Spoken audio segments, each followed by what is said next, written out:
Hi everyone. India's entrepreneur ecosystem is undergoing a transformative phase.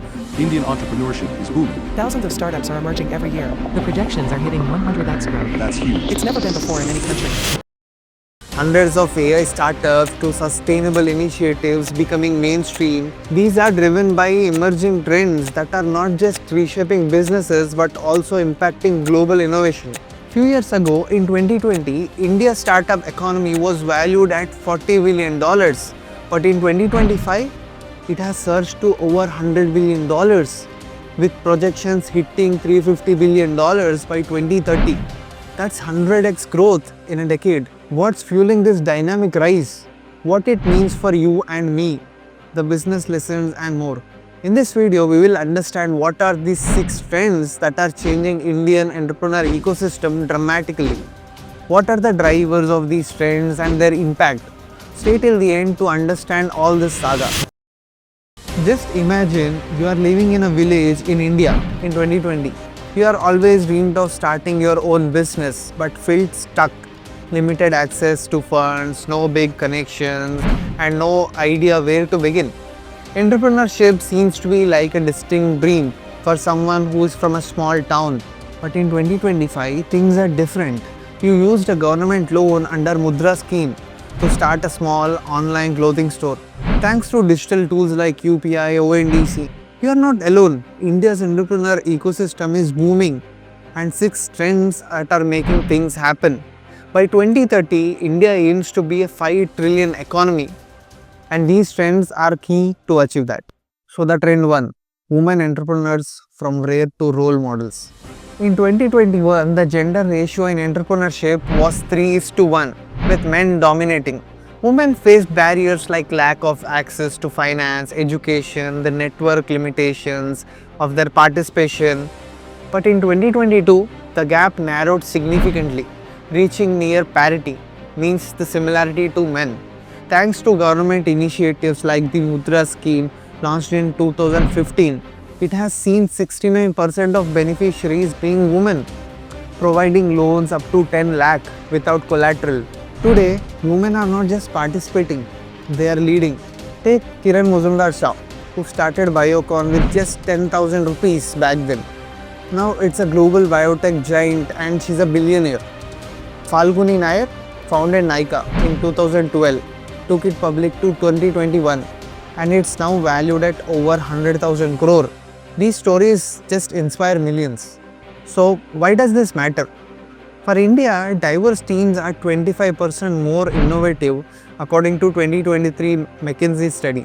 So globally, India's progress is a model for developing nations, showing how policy can empower women, impacting global gender equality matters. And trend 2, youth dreaming big, from job seekers to creators. Traditionally, Indians preferred stable jobs over uncertainty of entrepreneurship. It was seen as risky, especially with limited support systems. Now, with a median age of 28, India's youth population is dreaming of being creators, not just employees. Even older Indians 35 to 64 year are starting businesses, showing age gaps as no barriers.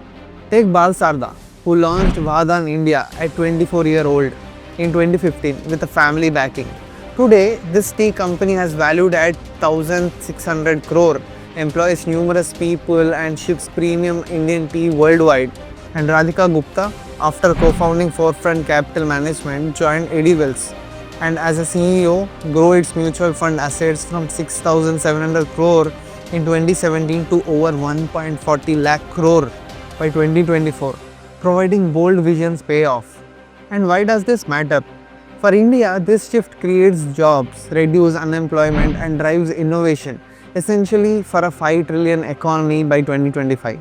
Globally, India youth entrepreneurs are contributing to global innovation, with startups like Ola and Zomato expanding internationally, boosting India's global economic footprint.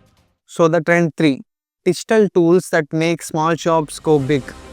India's informal sector, making up to 80% of employment, struggle with market access and credit.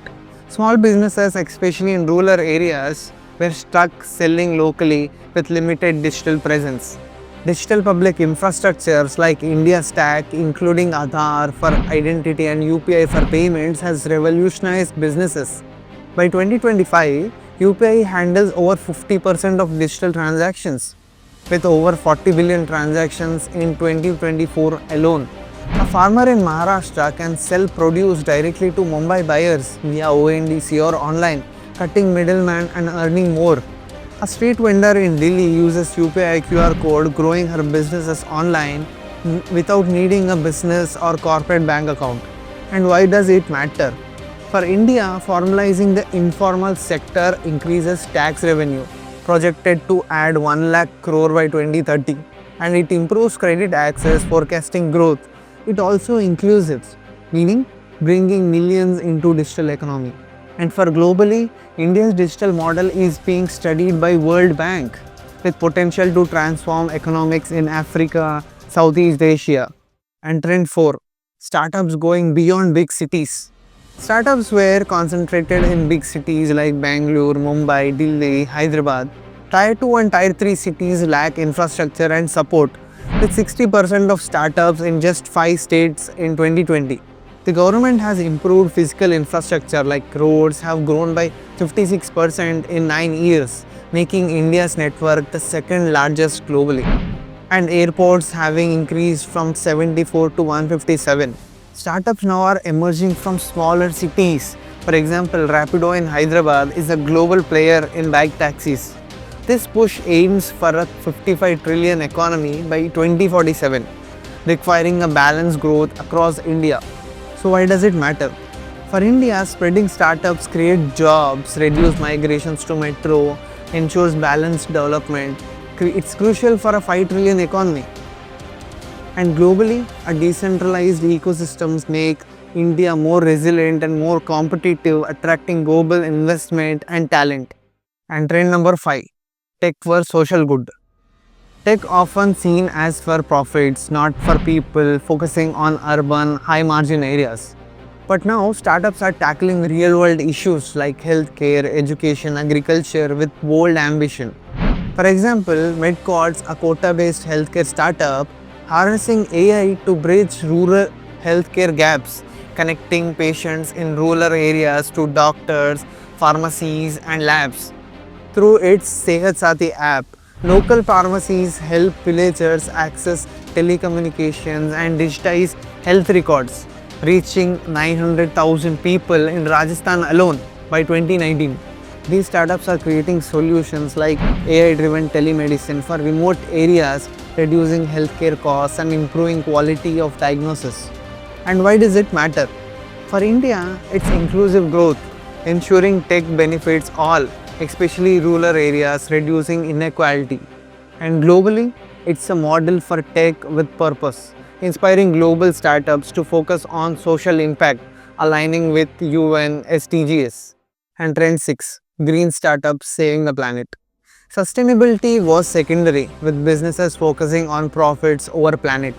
But now, green startups like EcoSol, which makes biodegradable packaging, raised 2 million funding in 2025, are raising driven by India's net zero by 2070 goal.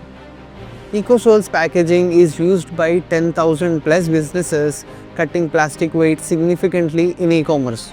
And why does it matter? For India, it's economic and environmental win, creating green jobs and aligning with global climate goals.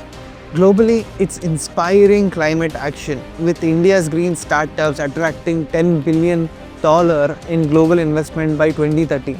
So, a business and economic concept, inclusive growth and global competitiveness.